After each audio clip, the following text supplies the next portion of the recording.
साहब जी की दया कृपा से डॉक्टर श्री की पोस्टिंग शास्त्री नगर की डिस्पेंसरी में ही हो गई।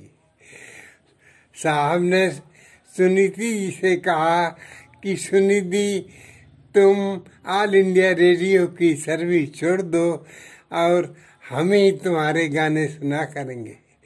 उन्होंने वहाँ से रिजाइन कर दिया और यहाँ पर पूरा इलाहाबाद का सत्संग जितना था वो सब ट्रांसफर होकर के शास्त्री नगर में करा दिया।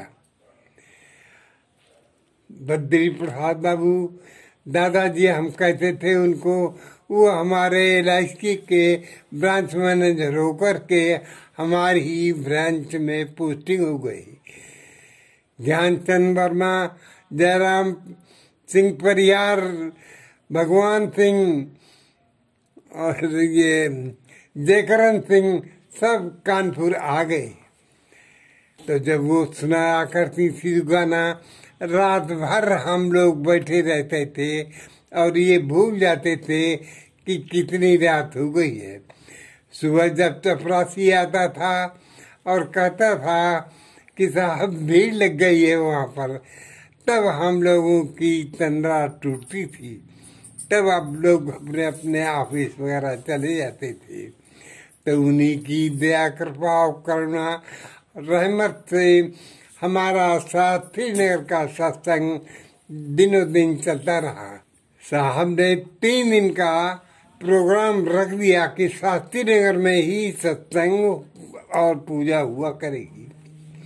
एक दिन डॉक्टर साहब के यहाँ, एक दिन हमारे यहाँ और एक दिन वर्मा जी के यहाँ 3 दिन पूजा होती थी। भाई रामदास जी,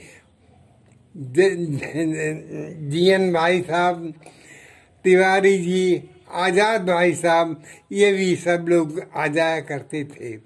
और वो 7 साल का जो संपूर्ण जीवन व्यतीत हुआ है वैसा अब नसीब नहीं हो सकता है। उन्हीं की दया करना से सब हमारे सत्संग का कार्यक्रम सुचारू रूप से चलता रहा। दिन भर सब शास्त्री नगर में रहते थे और शाम को नूतन बाल घर में पहुंच जाते थे। यहाँ पर उसी समय कृष्णा भाई साहब, जुगुल भाई साहब, रवि भैया, शिशपाल सिंह सब लोग यहाँ पढ़ते थे और रहते थे। शाम को जब खाना पीना सब हो जाता था तो वहीं लेट रहते थे। इस प्रकार कानपुर का जो सत्संग उस समय था अपनी चरम सीमा पर चल रहा था। साहब की असीम दया कृपा करुणा, जिया जी का प्रेम हम सब लोगों को अपना सब लाभ देते रहे। हमारी सबसे यही प्रार्थना है कि प्रेम पूर्वक भैया सब लोग रह कर के एक दूसरे की हंसी खुशी दुख में शामिल होकर के सब एक दूसरे की मदद किया करें। बस यही है। भगवान कृष्ण ने उद्धव को जब भेजा था कि गोपियों को जाकर के ज्ञान मार्ग सिखलाओ, तो गए वहाँ पर राधा जी का सब देखता करके वो सब प्रेम योग में ही खुद समर्पित हो गए।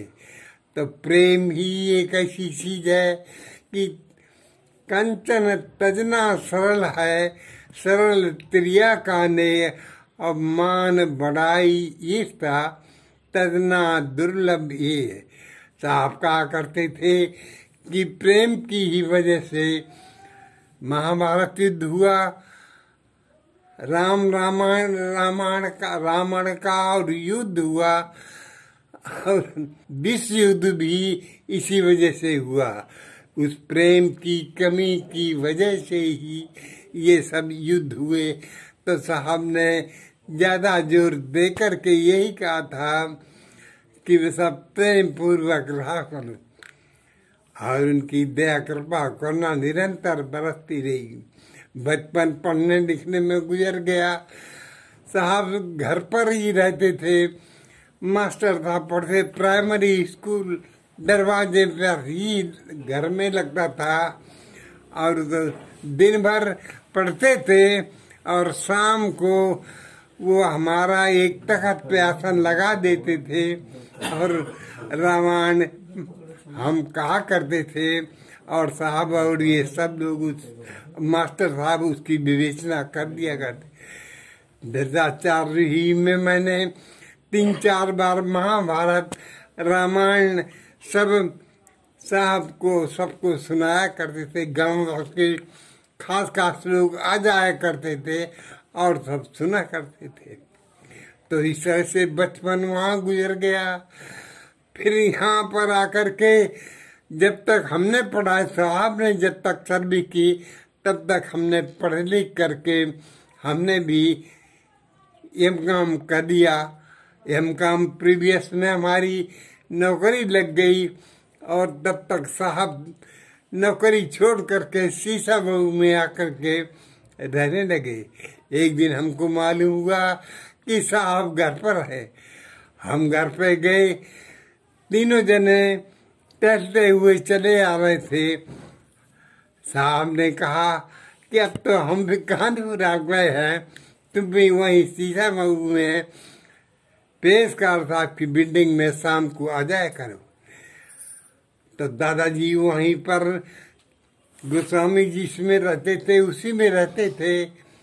तो उनका सानिध्य 7 साल उन्होंने भी लगातार हमको चचा जी की समाधि पर ले जा करके हर शनिश्चर को भल्ला साहब को लेकर के किदवई नगर से और 1 घंटे पूजा कराया करते थे।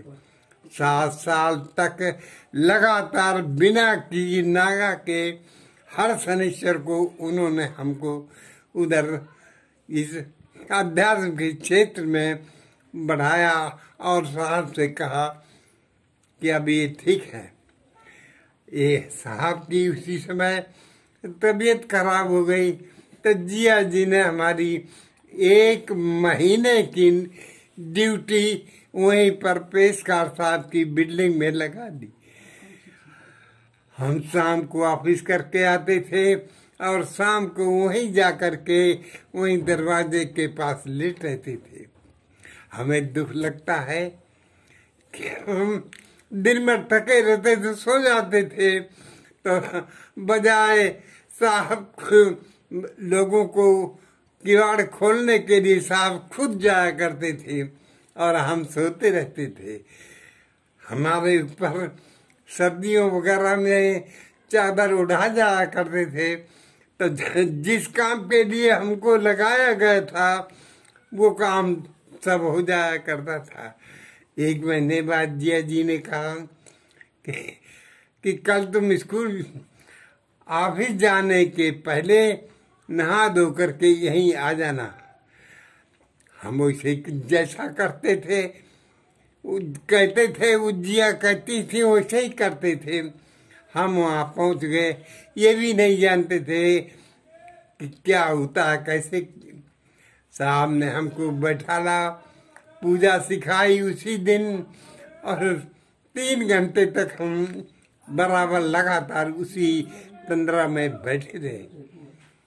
तब यही नहीं जानते थे कि प्रसाद दे जाना पड़ता है, ये करना पड़ता है। जिया जी ने प्रसाद मंगाया और साहब जी ने पूजा सिखाई। तो इस तरह से जिंदगी हमारी उनकी दया कृपा से बराबर उनका आखिरी दम तक सानिध्य मिलता रहा। गोपाल भाई साहब को, उनकी पत्नी को, प्रीति जी को लाख लाख शुक्रिया, लाख लाख प्रणाम कि उन्होंने बहुत हमारा सहयोग दिया। और सब तरह से तो इस तरीके से हमारा जीवन व्यतीत हो गया। और अब भी गोपाल जी ने लड़कों, बच्चों, नातियों को सबको 3 पुस्तकों तक के लिए फिर हमको निश्चित कर दिया है। तो ये इसी दया कृपा करना साहब की रही और बराबर वही थे। और अब आप लोगों से सबसे प्रार्थना करते हैं कि बस यही भैया साहब को याद कर दिया करो और प्रेम से रह करके सब कुछ सब मिल जाएगा। साथ हम आपसे सबसे प्रेम करते हैं, सबसे प्रार्थना करते हैं कि प्रेम पूर्वक रह करके अब इस संस्था सत्संग को बढ़ाते रहो। हमारे साथ मिश्रा जी, सुधाकर जी अब हमारे शास्त्री नगर के सत्संग को देख रहे हैं। उनकी दया करना निरंतर बनी रहती है। बाबूराम भाई साहब यहाँ पर डायरेक्टर थे स्टेट इंश्योरेंस में, तो वो भी जाया करते थे आश्रम। बाबा जगन्नाथ जी के शिष्य थे साहब, बराबर उनको पूछा करते थे। जैसे हम कानपुर से जाते थे तो बाबूराम भाई साहब के हाल चाल है। अब उन साहब की दया कृपा से वो भी रोजाना यहाँ आ जाते हैं और इस तरह से अब जिंदगी हमारी भी चल रही है। अब हमें नहीं 93 साल हो गए हैं। अब हमारी जिस दिन सांस रुक जाए उस दिन है।